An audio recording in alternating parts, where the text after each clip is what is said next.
ఓం వసుదేవసుతం దేవం కంసచాణూరమర్దనం దేవకీ పరమానందం కృష్ణం వందే జగద్గురుం. శ్రీకృష్ణం వందే జగద్గురుం. శ్రీ రాధాకృష్ణాభ్యాం నమ. అర్జునం వందే జగదేక వీరం. మన గురుదేవులైనటువంటి గోపాలరెడ్డి గారు, అలాగే వేణు గారు, మరి మీకు వారు అందరూ కూడా పొదరిల్లు, గుడిగంటలు, అలాగే ప్రస్తుతం తీస్తున్నటువంటి మళ్ళీ సీరియల్లో మీకు అందరికీ కూడా సుపరిచితులే.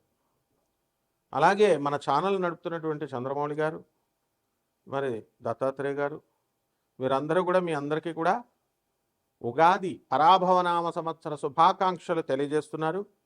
మరి వారందరి తరపున, మరి నా తరపున మీ అందరికీ కూడా ఉగాది శుభాకాంక్షలు తెలియజేస్తూ, నరఘోష అనేటటువంటిది ఎంతవరకు మన జీవితాల్లో ప్రభావితం చేస్తుంది అనేటటువంటిది మనం చూద్దాం.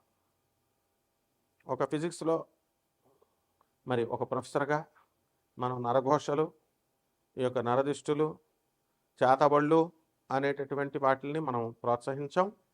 అయినప్పటికీ కూడా ఆధ్యాత్మికంగా, అలాగే పురాణాల్లో, మరి రామాయణంలో ముఖ్యంగా వీటి యొక్క ప్రస్తావన ఉంది.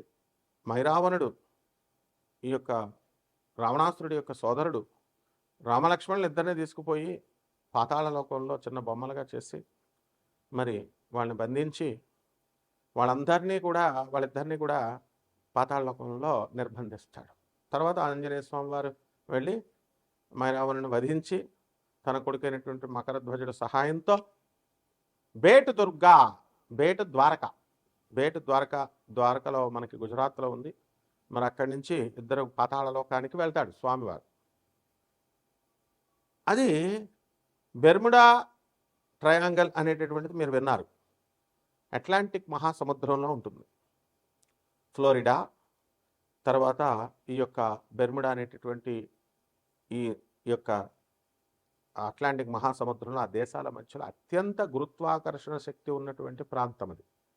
అక్కడికి ఏ ఓడలైతే వెళ్తాయో మరి వార్షిప్స్ అవన్నీ కూడా అదృశ్యమైపోతాయి.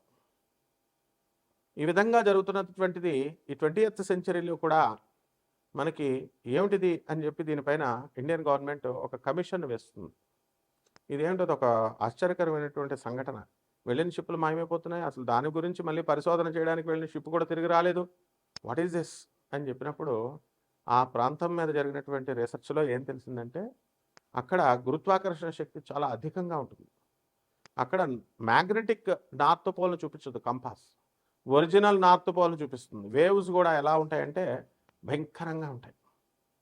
సో అక్కడ వెళ్ళినటువంటి ఈ యొక్క వార్షిప్స్కి మనకి ఆ మాయమైపోవడం, ఇలాంటి సంఘటనలు అన్నీ కూడా చూసినాయి. ఇది మిస్టిక్గా, ఆశ్చర్యకరంగా మరి ఏమిటి అనేటటువంటి దాని మీద ఇంతవరకు కూడా క్లారిటీ లేదు. సైంటిఫిక్గా అన్నీ ప్రూవ్ కావు. కాబట్టి ఈ యొక్క నరఘోష అనేటటువంటిది మనకి హీరో సుమన్ గారిని మనం తీసుకున్నప్పుడు ఆయన చాలా మేధావి, చాలా మంచివారు. మరి నేను ఒక మహోగ్ర తారగా ఎదిగిపోతున్న రోజుల్లో నా పైన చేతబడి చేయించారు అని చెప్పి ఆయన తన సొంత ఇంటర్వ్యూలో ఆయన స్వయంగా చెప్పడం జరిగింది. అటువంటి మహామేధావి చెప్పినటువంటి ఆయన యొక్క మన ఇంటర్వ్యూని మనం కొట్టి పారేయలేము. మరి దీని అంతటికీ ఏమిటి అంటే నరఘోష, నరదృష్టి. వీళ్ళు ఎక్కడుంటారా నాయన అంటే మన బంధువుల్లో, మన మిత్రుల్లో, మన పక్కన ఉన్నటువంటి వాళ్ళే కాంపిటీటర్స్గా, రైవల్స్గా తీసుకుంటారు, దిష్టి పెడతారు అని ఉంటుంది. దీన్ని అదునుగా తీసుకొని పూనకాలు వచ్చేవాళ్ళు, అంజనం వేస్తామనేటటువంటి వాళ్ళు, పురోహితులు, మంత్రగాళ్ళు, ఇలా కపట బ్రాహ్మణ, కపట జ్యోతిష్కళ, కపట మంత్రగాళ్ళంతా కూడా ఏమని చెప్తారంటే మీ బంధువుల్లోనే ఉన్నారు, మేము పేర్లు చెప్పాం, ఇట్లా ఏదో చెప్తూ ఉంటారు. సో బంధువుల మధ్య గొడవ పెట్టడమా, ఇవన్నీ కూడా పేర్లు చెప్పడం వల్ల, వెల్లడించడం వల్ల. ఇవన్నీ పక్కన పెడితే నరదృష్టి అనేటటువంటి వినాయకుల వారి యొక్క ఫోటోలు వస్తున్నాయి, అందరూ ఇంటి ముందు తట్టుకుంటారు. మరి మన గురుగారు అయినటువంటి శ్రీమాన్ నండూరి శ్రీనివాసరావు గారు కూడా ఆయన ఒక సాఫ్ట్వేర్ ఇంజనీర్గా ఉండి మరి శ్రీ వైష్ణవులై మరి సాక్షాత్తు మా గురుగారు అయినటువంటి ఇకిరాల వేదవ్యాస్ గారికి బంధువులై వారు కూడా ఈ యొక్క నరఘోష, నరదృష్టి వల్ల మనందరం కూడా దాని ఎఫెక్ట్ ఉంటుంది అని చెప్పి వారి యొక్క వీడియోల్లో చెప్పడం జరిగింది. ఇవన్నీ ప్రాక్టికల్ విషయాలు. ఇక మనం విషయానికి వచ్చినట్లయితే ఇప్పుడు ఒక మనిషి ఒక కుటుంబంలో, నిరుపేద కుటుంబంలో నలుగురు దాయాదులు పెరుగుతారు. ఒక వ్యక్తి తన సొంత ఆలోచనల వల్ల కానీ, తన సొంత ప్రతిభతో కానీ, వృషభ రాశి, ఈ వృషభ రాశి వారందరూ కూడా శుక్రుడు అధిపతి అండి దీనికి. వీళ్ళు మంచి రూపవంతులు ఉంటారు, మా గోపాలరెడ్డి బాబా లాగా అందంగా స్వరద్రూపంలో ఉంటారు. కాబట్టి వీళ్ళకి నరఘోష ఎక్కువ తగులుతుందండి. తెల్లగా ఉన్న వాళ్ళకి తగులుతుంది, అందంగా ఉన్న వాళ్ళకి తగులుతుంది. కాబట్టి అర్ధాష్టమ కేతువు నడుస్తున్నాడండి. దీనివల్ల మనకి చిన్న పని జరగకపోయిన డిప్రెషను, నీరసము, నిరుత్సాహాల్లోకి వెళ్ళిపోతూ ఉంటారు. కాబట్టి ఇవంతా కూడా ఆ యొక్క నరదృష్టి యొక్క ప్రభావం. అయితే లాభంలో అండి మీకు శని ఉన్నాడండి. దానివల్ల ఎప్పుడు తిరుగుతూ ఉండేటటువంటి వృత్తులు వాళ్ళు ఉంటారు. అటువంటి వృత్తుల వాళ్ళకి ఎవరండి వాళ్ళు? ఎల్ఐసి ఏజెంట్స్, రియల్ ఎస్టేట్ ఏజెంట్లు. మీటింగ్స్ ఎక్కడ పెడతారో తెలుసండి. వీళ్ళంతా కూడా ఎలా తీసుకెళ్తారో వాళ్ళు హోటల్లో పెడతారు మీటింగ్స్. ఎస్, హోటల్లో కలుద్దామని టీ పాయింట్లో కలుస్తారు, కూర్చుంటారు. మా బాల్సింగ్ బాబా అని ఒకడు ఉండేవాడు, ఎవరినైనా సరే మా కృష్ణ అని ఒకడు ఉండేవాడు, బ్యాంకు హోటల్స్లో మీటింగ్లు పెడతారు. అక్కడే అనమాట డీలింగ్స్ ఏదైనా సరే, ఎన్ని లక్షల రూపాయలైనా సరే. కాబట్టి మార్కెటింగ్ ఎగ్జిక్యూటివ్స్, ఎల్ఐసి ఏజెంట్స్కి వీళ్ళకి అంతా కూడా బ్రహ్మాండంగా సంపాదిస్తారు. అండ్ స్త్రీల వల్లనే వీళ్ళు లిఫ్ట్ అవుతారు, స్త్రీల వల్లనే డౌన్ఫాల్ అయిపోతారు కూడా. వృషభ రాశి వారు శుక్రుడు అధిపతి అండి. కాబట్టి మనం బ్రహ్మాండమైన బట్టలు వేసుకోవాలా, కొత్త కొత్త బట్టలు వేసుకోవాలా. బంగారాలు ఎన్ని పెట్టుకుంటారు చూడండి, వడ్డీ వ్యాపారాలు చేసి మా అనపర్తి రెడ్లు ఉంటారు మా వాళ్ళు. వాళ్ళంతా కూడా మంచిగా ఫైనాన్స్ బిజినెస్లు ఇవన్నీ మంచిగా, ఇవి గోల్డ్ చైన్స్. ఫైనాన్స్ బిజినెస్ వాళ్ళు ఎవరన్నా చూడండి, దిష్టి తగలేదు పాపం వీళ్ళకి. లాస్ట్కి ఏమవుతుందంటే వీళ్ళు వడ్డీకి ఇస్తారు అవసరాలకి, వాళ్ళు కట్టరనమాట. ఫైనాన్స్ బిజినెస్లు చేస్తున్నటువంటి వాళ్ళంతా కూడా సెక్యూరిటీలు లేకపోవడం వల్ల డౌన్ఫాల్ అవడానికి అవకాశాలు ఉంటాయి. విద్యార్థులు చదువులో బ్రహ్మాండంగా ఉన్నారు. ఇటువంటి వాళ్ళంతా కూడా సెకండ్ జూన్ తర్వాత చదివేది ఉండదు. వాట్సాప్లో ఫోన్స్ మీరు కొనిస్తారు కదా, మీరు వాడేటువంటి ఫోన్ మామూలు ఫోన్లు అనుకోండి, మీ పిల్లలు పాపం బాగా చదువుతాను డాడీ అంటే ఎక్కువ ఫీచర్స్ ఉన్నటువంటిది ఐఫోన్లన్నీ కొనిస్తారు. అరే గాడిదా, స్టూడెంట్ రా నువ్వు, నేల మీద కూర్చొని. మా పుల్లారెడ్డి అని ఉండేవాడు మా అసిస్టెంట్ ప్రొఫెసర్, ఎంటెక్ స్టూడెంట్ని కూడా నేల మీద కూర్చోబెట్టేవాడు. ఏంట్రా బాబు అలా కూర్చోబెడుతున్నావు అంటే, దే ఆర్ స్టూడెంట్స్, కిందే కూర్చోవాలనేవాడు. మరి మీరు మాత్రం డాడీ, చిట్టా, కన్నయ్య అని ఒక ఆవిడ ఉంటుంది, కన్నయ్య కన్నయ్య అని అందరినీ ఉంటుంది. మరి అలా వాళ్ళందరికీ ఐఫోన్స్ కొనిస్తే ఏం చదువుతారండి వాళ్ళు? లవ్లు, ఫ్రెండ్స్తో చాటింగ్లు. కాబట్టి నరఘోష అది. ఏదైనా సరే మీ ప్రోగ్రెస్ని హిండ్రన్స్గా ఉండేటటువంటిదే నరఘోష. ఇట్ డజంట్ మీన్ దాట్ నేను మాస్టర్స్ చేశాను, నేను యూఎస్లో లండన్లో మాస్టర్స్ ఏం చేశాను, ఐఐటీలో చేసాను. అలాంటి వాళ్ళందరూ కూడా సైన్స్ అనేటటువంటి వాళ్ళకి కరెక్ట్గా లే ఆఫ్లు చేసి ఉద్యోగాలు తీసి పడదుపోయారు. సో ఇప్పుడు దేవుడు అండి, ఎవరు రెమెడీస్ చెప్తే ఆడికి జాతకం వచ్చినా రాకపోయినా యూట్యూబ్లో కొట్టడం, జ్యోతిష్కుడు మంచి నామాలు నాకులకు పెట్టుకుని డ్రెస్ పెట్టుకుంటే వాడికి ₹1,00,000 ₹2,00,000 ఇస్తారు.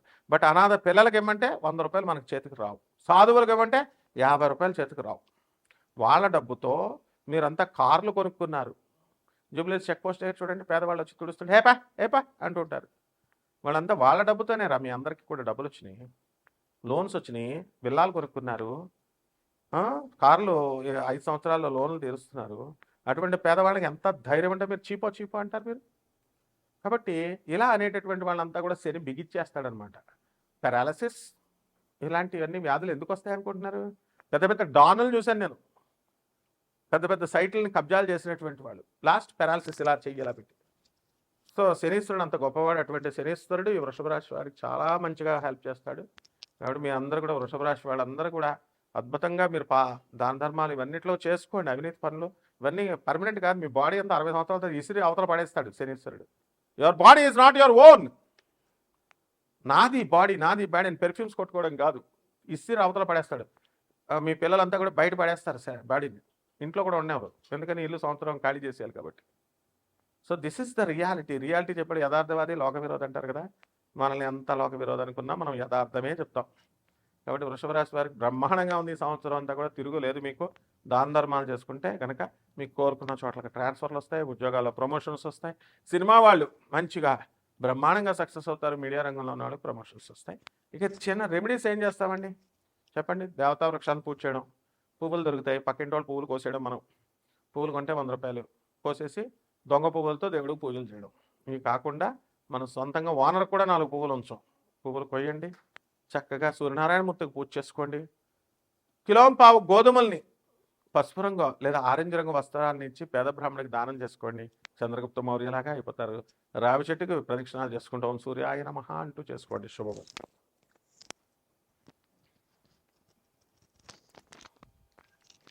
మా గోపాలరెడ్డి బాబు